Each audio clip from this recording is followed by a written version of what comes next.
Everyone has their own imagination about Goa. Whether you want to party all night, chill out by the beach, or Goa has a lot to offer.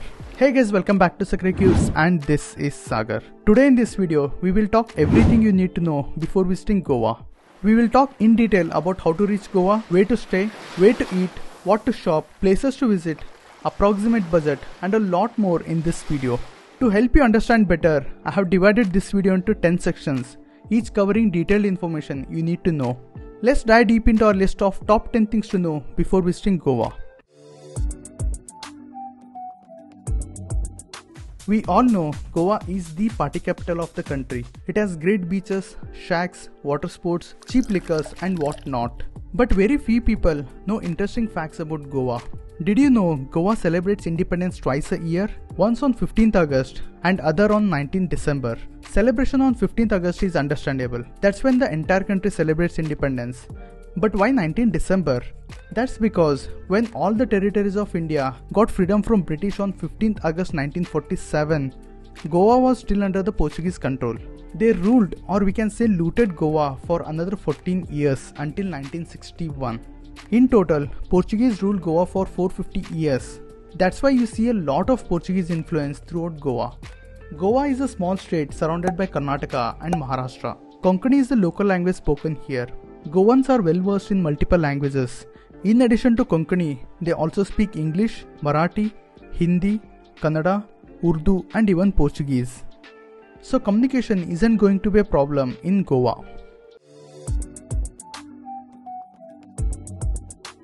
Goa has just two districts, North Goa and South Goa. Whenever we hear people talking about Goa, there will be always argument about how one is better than the other. That's because these two parts of the Goa are completely opposite to each other. While North Goa is a happening place with pubs, parties, crowds and water sports, South Goa on the other hand is less crowded and more beautiful. Beaches in Goa are flooded with people, whereas beaches in South Goa are secluded. North Goa is filled with tourist attractions, while South Goa has a handful of places to explore. Concluding which part of the Goa is better is really difficult. I would say both parts of the Goa are beautiful. Depending on what are your expectations from Goa, you can either visit North Goa or South Goa. If you are visiting Goa for the first time, or if you want to just party, or if you are with a family and need to keep kids engaged, then North Goa would be the best for you. If you are a Goa regular or looking for beaches quiet and calm, then South Goa would be the best option. In case you have more than 4 days to spend in Goa, then you can visit both North Goa and South Goa to have a diverse experience. Just like any other region in India, Goa also has 3 seasons: summer, monsoon and winter. November to March is considered to be the peak season in Goa. During this time, most of the tourists prefer to visit Goa, especially foreigners. This is a perfect time because climate will be good and most of the shacks and tourist attractions will be open. The ocean will be calm, allowing water sports activities as well. The only downside is that it will be crowded and prices will be really high. Flights, hotels, vehicle rentals are going to cost a lot during this time. The prices shoot up all-time high between December and January. Next is the summer season between April to June. This is the hottest time of the year and no tourists prefer to visit Goa during this time. The hotel prices are reduced drastically during this time. It will be a good time to visit if you are looking for long stays with remote work option. You can spend the daytime working from your hotel and head out to the beach in the evening. The crowd will be really low during this time. Next is the monsoon season between July to October. Goa gets a lot of rain during monsoon and on some occasions there could be cyclones as well. The flights and hotel prices would be very cheap, but a lot of shacks, tourist attractions and water sports might be closed. There will be less rain in the month of September and October, hence it is a good time to visit Goa. If you do a little bit of research by checking the weather forecast and preparing for the rain, then you can enjoy your trip with minimal budget and with less crowd. Goa is well connected with all 4 modes of transport. The fastest way to reach Goa is by air. Goa has an international airport. The word international is just for namesake. There are hardly any direct flights from international destination, but luckily there are plenty of direct flights from major cities in India. The airport is located in Dabolim, which lies in the center of Goa. Whether your stay is in North Goa or South Goa, it will be really convenient to reach from the airport. The cheapest option to reach Goa is on a train. There are two major railway stations in Goa, Vasco da Gama station and Madgaon station.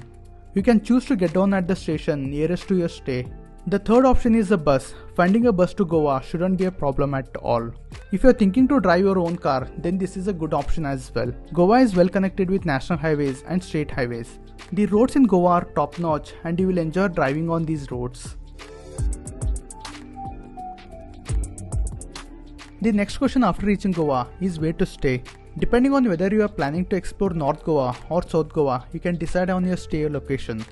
If you want to explore North Goa, then you can stay in Anjuna, Vagatar, Baga or Kalangut. You will get plenty of stay options for all the budget categories in these areas. All the tourist attractions will be at equal distance from these places. If you are exploring South Goa, staying in Palolem is best option. Apart from Palolem, you can also stay near Madgaon, which are cheaper stays. The prices of the stay can vary depending on the season. On an average, a decent stay can cost anywhere between 1500 rupees to 2500 rupees depending on the stay, location and the season. If you are a solo traveler, then you can choose to stay in hostels. There are plenty of options in Goa. Hostels are not only pocket friendly but also a very good place to meet like-minded people. I will drop a link to best stay options for all the budget options in the description box below. Do check it out after watching this video. A lot of people visiting Goa just do three things: hang out in a beach, drink a lot and sleep in the hotel. They just repeat the same thing for a couple of days and complain there is nothing to see in Goa. Well, that's not really true. There are so many places to visit and so many things to do in Goa that many people don't even know. These attractions are located throughout Goa, so keep a good time aside to explore Goa thoroughly. Goa is filled with so many beautiful beaches. Some are crowded while others are secluded. One of my favorite beaches is Kabadrama Beach, situated in South Goa. The beach is super clean and the ocean looks blue just like the ones you see in foreign beaches. The next beach which I love is Kola Beach. It is equally beautiful and the best part about this beach is its lagoons. Another popular beach in South Goa is Palolem Beach. It has good cafes, shacks and shopping options. But what sets Palolem Beach apart from other beaches is kayaking experience. You can do kayaking in open ocean. If you go for kayaking during sunset, it will be a magical experience. North Goa has quite a good number of beaches as well. Arambol Beach and Arambol Sweetwater Lake are worth the visit. Just 20 minutes from Arambol, you will get Ashwam Beach. It is a lesser known beach with very little crowd, great for people looking for quiet beaches. Next to the popular Vagatar Beach is Ozran Beach, also called the Little Vagatar. It is a must visit, especially for sunset. If you are looking for water sports, then you can visit Kalangut, Baga or Anjuna. Water sports are cheaper in these three places. Did you know Goa has some of the most beautiful waterfalls in India? I'm sure you already know about Dudhsagar waterfalls. It is indeed very beautiful, but it is very crowded and takes a lot of time and effort to reach there. If you are looking for something offbeat, then you can visit Harvalem waterfalls in North Goa or Mainapi and Savari waterfalls in Netravali Reserve Forest. Waterfalls are a must if you are visiting Goa during monsoon or post-monsoon. There are so many beautiful churches in Goa. If you want to visit church, then don't miss Panjim Church, Basilica of Bomb Jesus, Say Cathedral, Augustine Tower and Devar Church. Not just churches, Goa is also famous for Hindu temples too. Sri Mangesh Temple, Mahalasa Narayani Temple and Lakshmi Narayan Temple are some of the very beautiful temples you can visit in Goa. If you want to learn about the history of Goa, then visit Chapora Fort, Aguada Fort, Rice Magos and Kabadirama Fort. If you are looking for some good places to take photos, then visit Parra Road, Fontanas and Houses of Goa Museum. Goa is famous for casinos. If you want to experience casinos, then you can visit it as well. There are so many places to visit in Goa that I cannot cover them in a single video. That's why I will be making a detailed video of places to visit in Goa soon. Make sure to hit on that subscribe button not to miss that. The best way to explore Goa is on a two-wheeler. You can usually rent a scooter for around 400 rupees to 600 rupees for a day. The prices varies depending on the season. You can get rentals near the railway station, airport and bus stand. We took a two-wheeler right opposite to the railway station when we arrived in Goa. I'll drop the contact number of the rental person in the description box below. If you want to travel in a four-wheeler, then you can rent a self-drive car as well.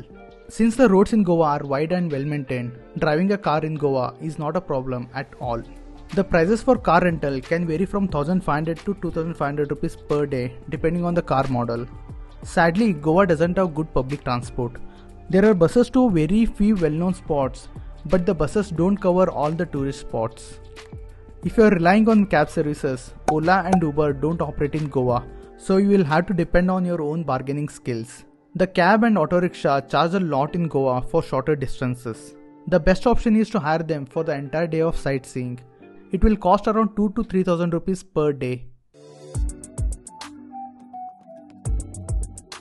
Goa is filled with a lot of eateries. You can find a wide range of options, from street food to fancy cafes, and from shacks to fine dinings. Goa is the best place if you want to try some exotic seafood, and if you are a vegetarian, then finding a veg option isn't a problem either. The food in Goa is pretty expensive, especially at tourist places. An average meal can cost anywhere between 600 rupees to 800 rupees per person at a decent restaurant in Goa. One of the popular places is Eva Cafe. It is so photogenic. You can find so many decorative items that complement the place, and its location is the biggest highlight. You'll get a gorgeous view of the ocean, and you can even walk down to enjoy your tiny private beach.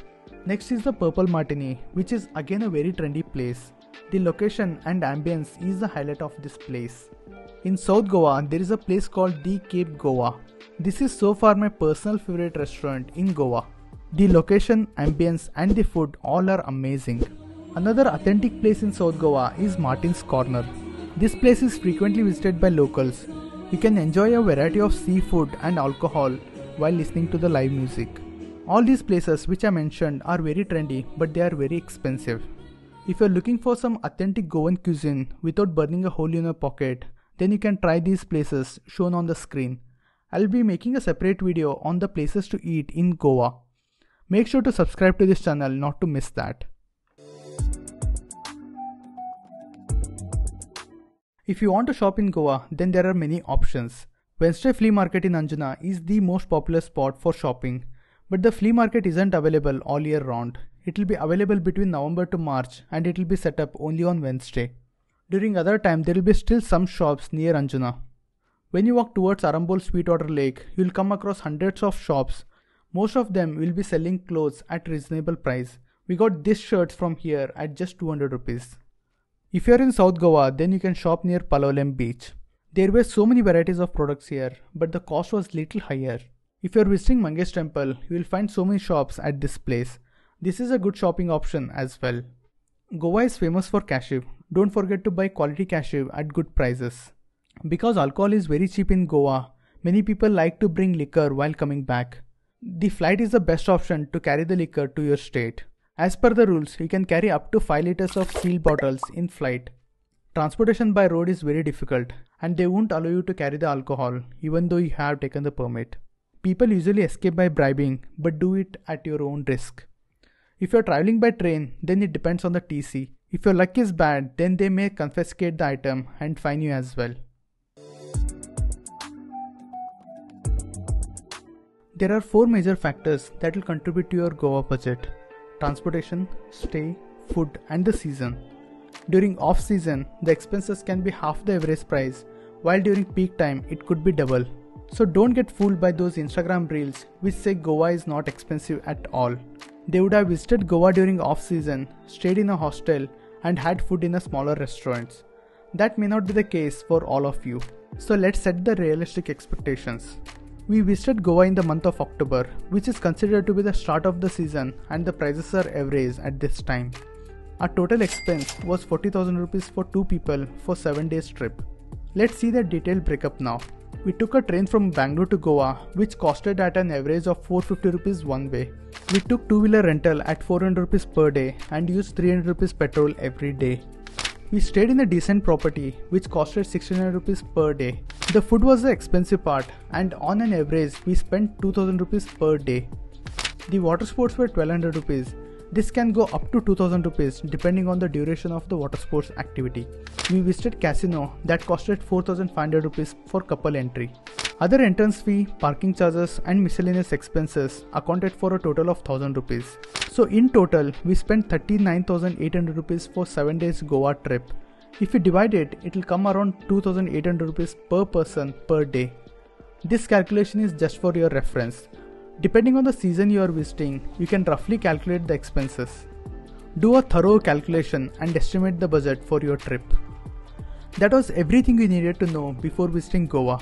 If you have any question about Goa, let me know in the comment section below. Share this video in your Goa group and say, भाई इस बार तो जाना ही है. If you like this video, then hit on that like button. If you are new to this channel, click on the subscribe button. If you are looking for a detailed video about places to visit in North Goa and South Goa, then you can watch it by clicking on these videos on the screen. I'll see you in my next video. Until then, keep traveling.